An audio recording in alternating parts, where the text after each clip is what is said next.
କାଶଯ୍ୟରେ ଚାଲି ଚାଲି ସେହି ପଦଚିହ୍ନକୁ ଅନୁସରଣ କରି ପହଞ୍ଚି ଯାଇଛି ସେହି ପଞ୍ଚବଟୀର ପର୍ଣ୍ଣ କୁଟୀରରେ।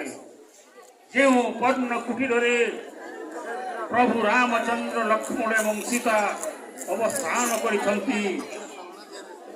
ଲକ୍ଷ୍ମଣ ସେବା କାର୍ଯ୍ୟ କରୁଛନ୍ତି, ସୀତା ମଧ୍ୟ ପ୍ରଭୁ ରାମଚନ୍ଦ୍ରଙ୍କୁ ସେବା କାର୍ଯ୍ୟ କରୁଛନ୍ତି। ଆଉ ଠିକ୍ ସେହି ସମୟରେ ଏହି ଦୁଷ୍ଟ ରାକ୍ଷସୀ ରାବଣର ଭଉଣୀ ଶୂର୍ପଣଖା ନିଜକୁ ଏକ ଅତ୍ୟନ୍ତ ମନୋରମ ବେଶରେ ସଜାଇ